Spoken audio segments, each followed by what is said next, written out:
గత ప్రభుత్వం village volunteers అని ఒక ప్రైవేట్ సంస్థను పెట్టారు. డోర్ డెలివరీ చేస్తాం పెన్షన్స్ అని, మంచిది అది.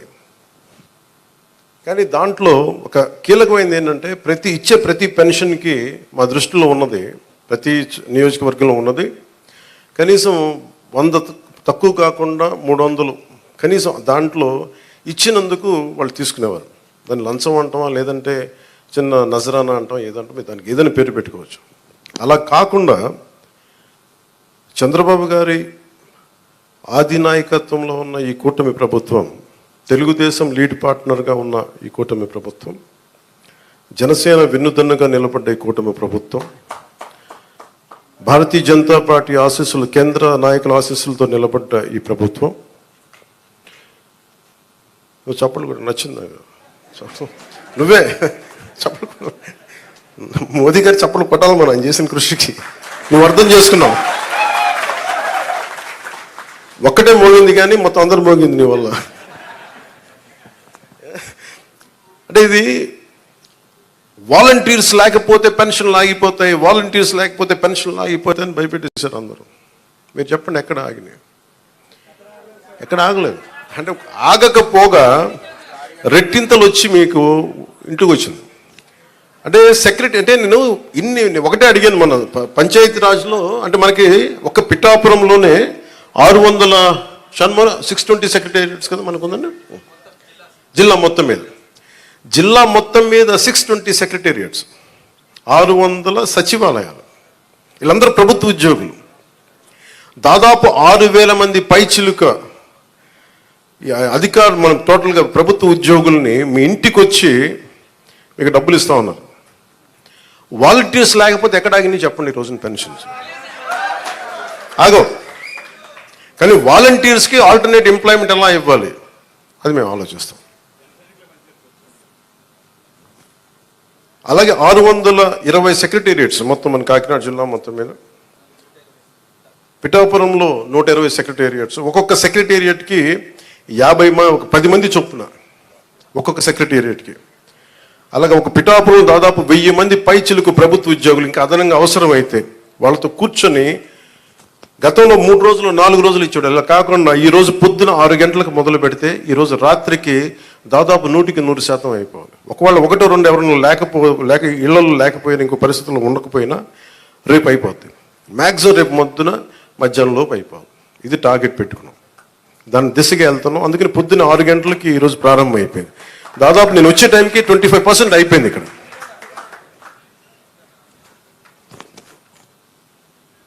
అదే మీరు ఊహించుకోండి, ప్రభుత్వ ఉద్యోగికి బాధ్యత ఉంటుంది. మీకు డబ్బులు ఇచ్చేటప్పుడు మిమ్మల్ని డబ్బులు అడగడానికి లేదు. ప్రైవేట్ ఉద్యోగి మిమ్మల్ని అడగలడు, ప్రభుత్వ ఉద్యోగి సెక్రటరీ ఉద్యోగి మిమ్మల్ని అడగలేడు. ఒకళ్ళు అడిగితే మీరు చేస్తుంది it will become an accountability, జవాబుదారీతనం. పలానా ఉద్యోగి వచ్చి అడిగాడని అక్కడున్న మా కూటమి నాయకులకి ఎవరికి ఒక్కరికి చెప్పినా, లేదంటే సంబంధిత అధికారులు చెప్పినా, ఎందుకంటే మీ కష్టం అది. మీ ఒళ్ళు నలిగిపోయి లేదంటే మీ వెన్నెముకు వంగిపోయి రావాల్సిన వృద్ధాప్య పెన్షన్ దాన్ని దోచుకోవడం నిజంగా తప్పదు. అలాంటి పరిస్థితులు ఏదైనా వాళ్ళ ప్రభుత్వ ఉద్యోగులు చేస్తారు నేను అంటలేదు. 1-2 పరిస్థితులు ఏదైనా ఉంటే దాన్ని కూడా మీరు గ్రీవెన్సెస్లో కలెక్టర్ గారి దృష్టికి తీసుకెళ్ళండి, జనసేన, టీడీపీ, బీజేపీ నాయకుల దృష్టికి తీసుకెళ్ళండి. ఎవరైనా సరే ప్రభుత్వం కోసం పనిచేసే ఎవరి దగ్గరికైనా సరే మీరు తీసుకెళ్తే వెంటనే దాన్ని కరెక్ట్ చేసే బాధ్యత మేము తీసుకుంటాం.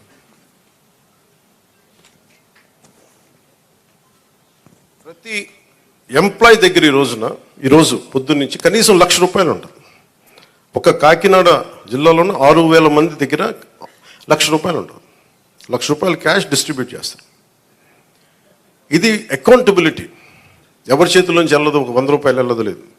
మీ ప్రతి రూపాయి మీకు మాట ఇచ్చాం, మీకు ఇంటికి వచ్చి తలుపు తట్టి మరి ఇస్తారు. లేదంటే నేను వచ్చి నాలా అంటే వాడు వచ్చి మీ దగ్గరికి వచ్చేస్తాను.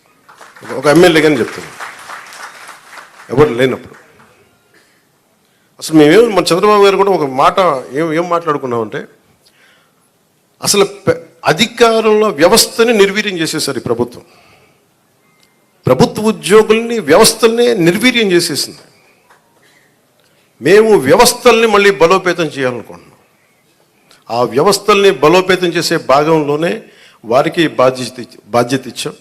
వారే ఈ రోజున మీకు ఇంటింటికి వచ్చి తిరుగుతూ ఉన్నారు. అలాగే ఐపీఎస్ కానీ, ఐఏఎస్ కానీ, రెవెన్యూ కానీ, మీరు మనం చూసారు సివిల్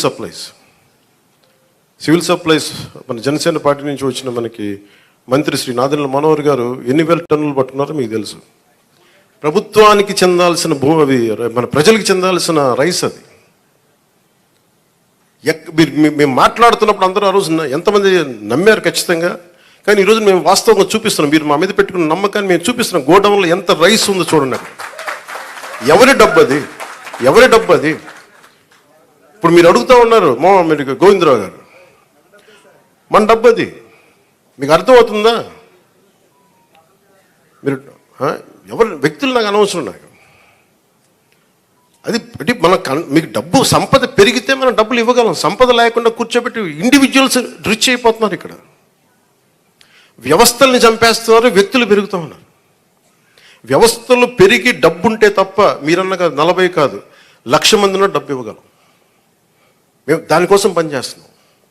కొంత మీరు పెద్ద మనసుతోటి మాకు మీ ఆశీర్వాదం కావాలి. పని చేయడానికి సిద్ధంగా ఉంది, మనస్ఫూర్తిగా చెప్తున్నాను. దాటేయడానికి చెప్పట్లేదు. కానీ ఇంత అడ్డగోలుగా అవినీతి ఉందండి. అవినీతి ఉంది. ఒక్కొక్క చోట వెరైటీస్ మైన్స్ లేవు. ఆల్మోస్ట్ నీళ్ళు ఖాళీ చేశారు. కడప లాంటి చోట్ల మైనింగ్ కానీ, ఇసుక కానీ ఇప్పుడు తవ్వాలి. ఒక్కొక్కటి ఎన్ని బయటపడతాయో తెలియదు. గత ప్రభుత్వం నేను చెప్పాను మీకు, ఇది విండిక్టివ్ గవర్నమెంట్ కాదు, ఇది కరెక్షన్ గవర్నమెంట్. ఇది తప్పులు ఎవరు చేసినా కరెక్షన్ చేస్తాను తప్ప కూర్చోబెట్టి సాధించడానికి మేము లేవు. అందుకే మీరు చూస్తే మేము ఎక్కడ కూడా కూర్చోబెట్టి వాళ్ళు ఎన్ని మాట్లాడుతున్నా వ్యక్తిగతంగా ఎందుకు మాట్లాడమంటే వీఆర్ ప్రో పీపుల్, ప్రజల కోసమే పనిచేసే ప్రభుత్వం ఇది. మేము విండిక్టివ్గా ఉన్నాం. మేము దాంట్లో నేను ఎక్కువ. కానీ అలా అని చెప్పి మీ తప్పుల్ని దాయం మేము. ఇప్పుడు మీరు రైస్ దాచేశారు, మీరు అక్కడ మీ గోడౌన్లో, దాన్ని బయటికి తీస్తాం. దానికి సంబంధించిన వ్యక్తులు మీరు తప్పు చేస్తే దాన్ని భరించండి. మరి దాంట్లో మేము దెర్ ఇస్ నో కాంప్రమైజ్. ముఖ్యంగా ప్రతి చోట్ల కీలకమైంది కనీస రక్షిత మంచినీరు, కనీస సౌకర్యాలు, రోడ్లు కానీ, మౌలిక వసతులు కానీ ఇవన్నీ బాగుండాలి. దానికోసం ముందస్తుగా వెళ్తున్నాం. కేబినెట్ మీటింగ్లో మాట్లాడుతుంది ఏంటంటే రోడ్లు వేయాలి. ఫస్ట్ రోడ్లు వేయాలంటే డబ్బులు ఎక్కడ ఉన్నాయి, డబ్బులు ఎక్కడి నుంచి తీయాలి? ఈ కనిపించిన ప్రతి చోట తీసేసుకున్న డబ్బులు మీకు ఎట్లా ఉంటుంది? మీరు ఒక్కొక్క స్లైడ్ చూపిస్తూ ఉంటే డబ్బులు వరుసగా ఉంటాయి.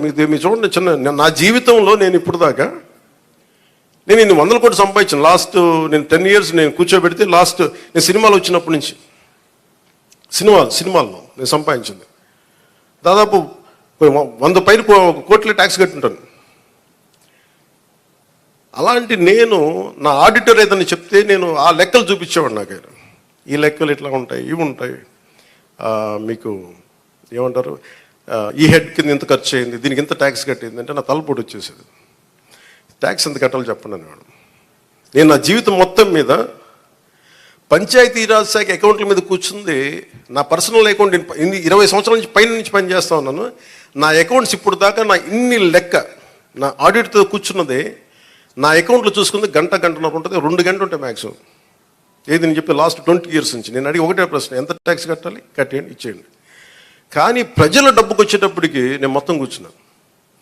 4 గంటలు ఒక్కొక్క సెషన్లో కూర్చుంటే ఇక్కడ 3,000 కోట్లు పోయింది, ఇక్కడ 400 కోట్లు. అంటే ఆ ఫిగర్ నేను ఆడిటర్ కాదు, గుర్తుపెట్టుకునే ఆడిటర్ కాదు నేను. అలా కాదు, వాళ్ళు ఏంటంటే ఇష్టారాజ్యంగా పనులు అవ్వలా. నేను అడిగాను రోడ్లు వేసారా ఇక్కడ అన్నాను.